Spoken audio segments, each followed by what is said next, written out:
అందరికీ నమస్కారం. Welcome back to Vamshi Bhavani.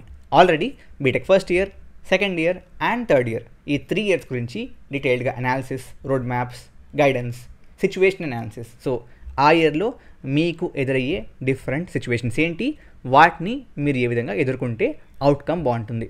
Think of it as a GPS, right? So మనకి Google మ్యాప్స్లో ఇఫ్ దెర్స్ టోల్ అహెడ్ మనకు వస్తుంది అక్కడ వార్నింగ్, టోల్ అహెడ్ అని చెప్పి.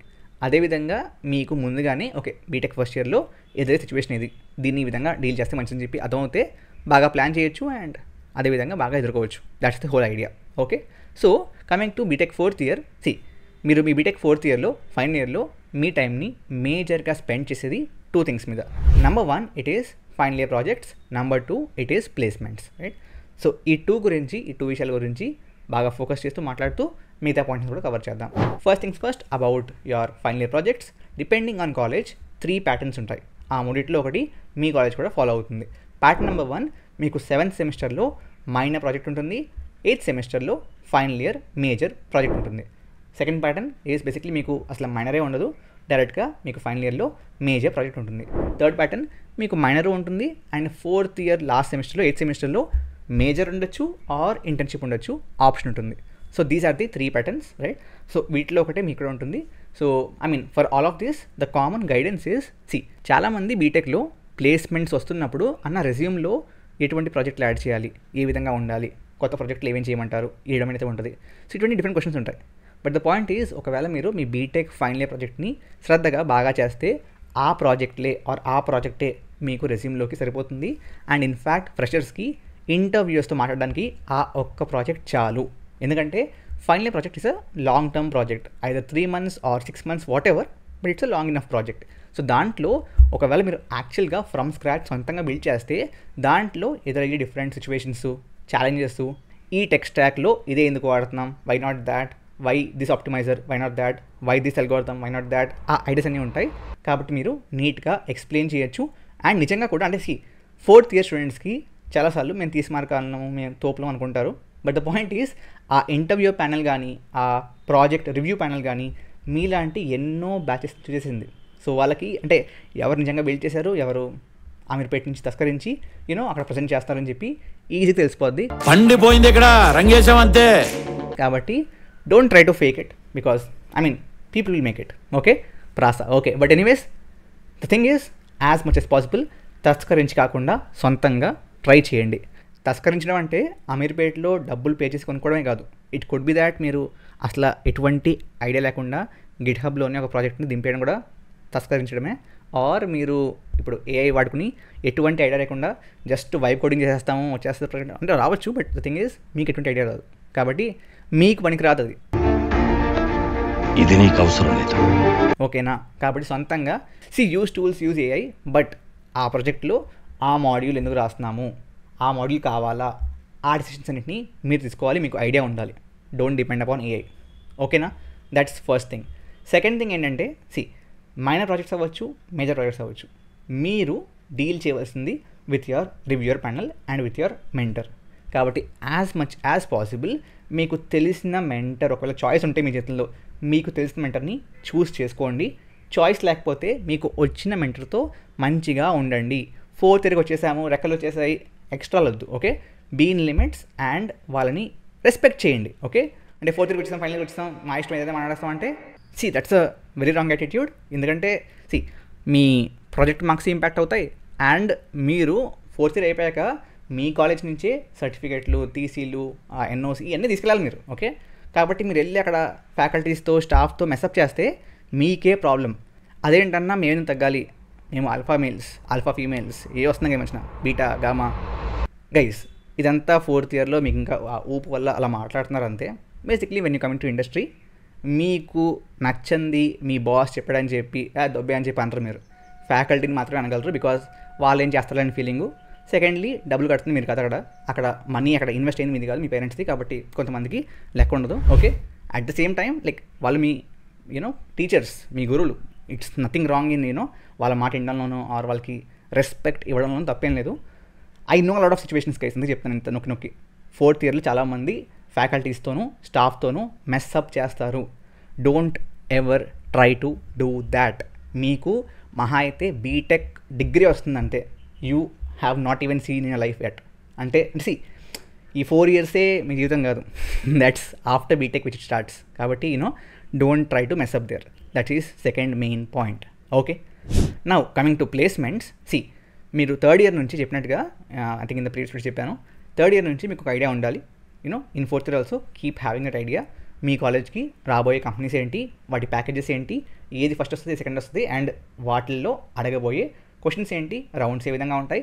Have analysis of all of that. Talk to your seniors or faculty, మీకు idea వస్తుంది. Okay, దాన్ని బట్టి ప్రిపేర్ అవ్వండి. ఒకవేళ మీకు మీ బీటెక్లో మీ కాలేజ్లో మంచి ప్యాకేజెస్, మంచి ప్లేస్మెంట్స్ రావట్లేదు అనుకుంటే ఫస్ట్ నుంచే start applying in bulk. Bulk అంటే ఏంటి, కంపెనీ ఏకి అప్లై చేశాక don't wait for response of company A, immediately company బీకి అప్లై చేయండి, కంపెనీ సికి అప్లై చేయండి. So keep applying in bulk. అంటే ఎన్ని వస్తాయని రోజు అప్లై చేస్తూ ఉండండి and wait for their responses. వస్తే అటెండ్ అవ్వండి. Now coming to the second point in placements. మీకు ఒక ఆఫర్ వస్తే ఆన్ క్యాంపస్ అవ్వచ్చు, ఆఫ్ క్యాంపస్ అవ్వచ్చు, ఆ ఆఫర్ని యాక్సెప్ట్ చేయాలా, డిక్లైన్ చేయాలా అనేది చాలా మేజర్ డిసిషన్. అండ్ దాన్ని సీరియస్గా కొంచెం ఫోకస్ చేసి తీసుకోండి. ఎందుకంటున్నానంటే మెజారిటీ ఆఫ్ కంపెనీస్లో నా ఉద్దేశం ఏంటి అంటే, మీకు బాండ్లు పెడుతున్నారు, lock in period of 2 years 3 years పెడుతున్నారు అంటే ఆ కంపెనీకి మీరు వెళ్ళిపోతారేమో అనే భయం. సో అటువంటి కంపెనీస్ని ఇఫ్ పాసిబుల్ డిక్లైన్ చేయడమే మంచిది. కానీ నేను చెప్పేది from a overall perspective. Situations అందరివి వేరేగా ఉండొచ్చు. లెట్స్ సీ మీ కాలేజ్కి వస్తుందే 1-2 కంపెనీసు, అండ్ ఆ 1-2 కూడా ఈ విధంగా బాండ్ పెడుతున్నాయి అంటే మీరు ఆబ్వియస్లీ రిజెక్ట్ చేయలేరు. కాబట్టి అక్కడ డెసిషన్ అనేది మీ సిచ్యువేషన్ ప్రకారం జాగ్రత్తగా తీసుకోండి. కానీ ఇంపార్టెంట్ ఏంటంటే ఆ డెసిషన్ తీసుకుంటున్నప్పుడు తొందరపడకండి. ప్రతి కంపెనీ కూడా ఆఫర్ ఇచ్చేటప్పుడు మీకు ఒక 20-30 పేజీల అగ్రిమెంట్ ఇస్తుంది, రైట్? ఆ 20-30 పేజీల అగ్రిమెంట్ ప్రతి పేజ్ చదవండి. ఐ స్టిల్ రిమెంబర్, నాకు ఫస్ట్ టైం ఫిడెలిటీ ఇన్వెస్ట్మెంట్స్ నుంచి ఆఫర్ వచ్చినప్పుడు it was I think 26 pages document. ఆ డాక్యుమెంట్ మొత్తం ప్రింట్ తీసుకుని ప్రతి పేజ్ చదివాకనే సైన్ పెట్టాను. So make sure you do that. అంటే బాండ్ ఉన్న కంపెనీనే మీరు జాయిన్ అవ్వాల్సి రావచ్చు. ఆ బాండ్లోని పాయింట్స్ని మీరు ధిక్కరిస్తే, యాక్సెప్ట్ చేయకపోతే ఆర్ జాయిన్ అయ్యాక లెట్స్ సే 3 years లాకిన్ ఉంది, 2 yearsతో బయటికి వెళ్ళిపోతే సిచ్యువేషన్స్ ఏంటి, అవుట్కమ్ ఏంటి, అంటే మీకు వచ్చే ఆ పెనాల్టీ ఏంటి, ఆ ఐడియా మీకు కరెక్ట్గా ఉండాలి. దాన్ని బట్టి మీరు కరెక్ట్ డెసిషన్ తీసుకోగలరు. కాబట్టి read all those pages. Yes, పెద్ద పెద్ద డాక్యుమెంట్లు ఉండొచ్చు, కానీ మీరు చిన్నప్పుడు ఫస్ట్ క్లాస్ నుంచి ఇప్పుడు బీటెక్ 4th year వరకు ఎన్ని డాక్యుమెంట్లు చదవలేదు. ఇది డెఫినెట్గా పెద్ద లెక్క కాదు. కాబట్టి ప్రతి పేజ్ చదివాకనే సైన్ పెట్టండి. Sure, make sense, great. Now మీకు I think 1st to 2nd year అని చెప్పాను ఆ వీడియోలో, మీకు రియాలిటీ చెక్ ఉండదు, ప్రతి ఒక్కరికి గూగుల్ కావాలని చెప్పి. కానీ 4th yearలో మీకు ఆ రియాలిటీ చెక్ వచ్చేస్తుంది. మీ వర్త్ ఏంటి అంటే, వర్త్ అంటే ఇక్కడ నేను ఏదో ఆబ్జెక్టిఫై చేయట్లేదు, బట్ మీకు ఐడియా వస్తుంది. మీకున్న స్కిల్కి, మీరు చేసిన ప్రాక్టీస్కి మీరు ఎటువంటి కంపెనీస్ అయితే క్రాక్ చేయగలరు అనే ఒక ఐడియా వచ్చేస్తుంది. పక్క రావట్లేదని చెప్పి అబద్ధం చెప్పండి, వచ్చేస్తుంది. కాబట్టి దానికి అనుగుణంగా ప్రిపేర్ అవ్వండి. అండ్ అటువంటి కంపెనీస్ ఏవైతే వస్తాయో, అంటే probably not every one might have the feeling that I'll crack Google, but probably let's say X ABC అనే కంపెనీ ఉంది, ప్రాబ్లీ దీన్ని క్రాక్ చేసేమో అని ఐడియా వస్తుంది కదా. కాబట్టి ఆ ఏబీసీ కంపెనీ వచ్చినప్పుడు మాత్రం జాగ్రత్తగా ఆ ఇంటర్వ్యూస్ అన్నింటినీ అటెండ్ అవ్వండి అండ్ ఆ రౌండ్స్ అన్నింటినీ అటెండ్ అవ్వండి. ఓకే, దెన్ ఒకవేళ మీకు బ్యాక్లాగ్స్ ఉంటే ఆ బ్యాక్లాగ్స్ అన్నిటినీ please clear them of in your 4th year it self. దాన్ని మళ్ళీ ఎక్స్టెండ్ చేసుకోకండి. అనవసరంగా 4 ఏళ్ళు దాటిపోతే మీ బీటెక్ మీకు ఒక రకంగా అది మీ ఓవరాల్ ఆ మెమోలో రెడ్ మార్క్ లాంటిదే. కాబట్టి make sure you are passing out in that 4 years. And ఒకవేళ బ్యాక్లాగ్స్ ఎక్కువ ఉంటే అయిపోగొట్టేసుకోండి. Okay, that's my honest recommendation. Then మీకు ఆ కంప్లీట్ బీటెక్ 4 yearsలో లాస్ట్ 6 months కొంచెం ఇంపార్టెంట్, బికాస్ అక్కడే కదా మీకు ఆ జాబ్ అన్నీ వచ్చేది. కాబట్టి అక్కడ అగైన్ మెయింటైన్ గుడ్ డయట్, అంటే అనవసరంగా ఎక్కువ లేట్ నైట్లు, అంటే డిపెండ్స్ అపాన్ యువర్ బాడీ. ఒకవేళ మీకు లేట్ నైట్ ప్రిపరేషన్ పనిచేస్తుంటే చేయండి, బట్ ఐమ్ సేయింగ్ ఇస్, అంటే ఎందుకు చెప్తానంటే ఐ నో ఫ్యూ ఇన్స్టెన్సెస్ అనవసరంగా ఆ లాస్ట్ 6 monthsలో హెల్త్ ప్రాబ్లమ్ వచ్చేసి ప్లేస్మెంట్స్లో కూర్చోడానికి ఛాన్స్ లేక ఇబ్బందులు, like it's a very bad situation కదా. కాబట్టి అలా అవ్వకుండా చూసుకోండి. As much as possible maintain good diet, exercise వీలుంటే చేయండి. ఆ తర్వాత వన్ మోర్ థింగ్ ఇస్, మీకు ఫైనల్ ఇయర్లో చాలామంది ప్లేస్మెంట్స్ ట్రై చేయాల్సిందే అంటారు, బట్ కొంతమందికి ప్లేస్మెంట్స్ అసలు ఇంట్రెస్ట్ లేకపోవచ్చు. వాళ్ళ సొంత బిజినెస్సే వాళ్ళ గోల్ అవ్వచ్చు, ఆర్ వాళ్ళకి ఫర్దర్గా స్టడీస్ ఇంట్రెస్ట్ ఉండొచ్చు. If you have that yes a thought, convey it with your parents, discuss చేయండి అండ్ ఓవరాల్గా ఒక డెసిషన్లోకి రండి and follow the decision. And ఆ డెసిషన్ని మీరు అలా స్ట్రిక్ట్గా ఫాలో అవుతే ఓవరాల్గా మీకు హెల్ప్ అవుద్ది. అంటే ఎందుకు చెప్తున్నానంటే అంటే నా ఫ్రెండ్ది ఒక స్టోరీ చెప్తాను మీకు. హీ వాస్ ఫ్రమ్ మెకానికల్, అంటే బాగా చదివేవాడు అండ్ ఒకవేళ ట్రై చేసి ఉంటే తనకి మంచి ప్లేస్మెంట్ వచ్చేసినాం. అంటే మా కాలేజ్లో మెకానికల్ కూడా ఐటీ కంపెనీస్ వచ్చేవి. సో తను ట్రై చేసి ఉంటే వచ్చేసినాం. Or in fact not just IT, ఈ మోటార్స్ కంపెనీస్ ఉంటాయి కదా, ఆటోమొబైల్ కంపెనీస్, వాటిల్లో కూడా జాబ్ వచ్చేసింది మోస్ట్లీ దానికి. కానీ హీ వాజ్ డిటర్మైండ్. వాళ్ళ పేరెంట్స్ని కన్విన్స్ చేసి తను ఫర్దర్ స్టడీస్ చేద్దాము అని చెప్పి ఫిక్స్ అయ్యి దాని మీదే కూర్చున్నాడు. అందరూ ప్లేస్మెంట్ ఎగ్జామ్స్ ప్రిపేర్ అవుతే తను గేట్ ఎగ్జామ్కి ఆర్ ఆ మిగతా ఎగ్జామ్స్ ఉంటాయి కదా వాటికి ప్రిపేర్ అయ్యేవాడు. And today he's like studying in IASc.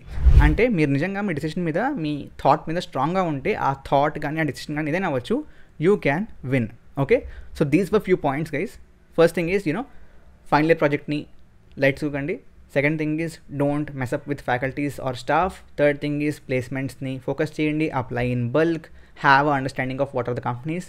తర్వాత basically it's about having backlogs ఉంటే దాన్ని క్లియర్ చేయడం and obviously have a straight away decision.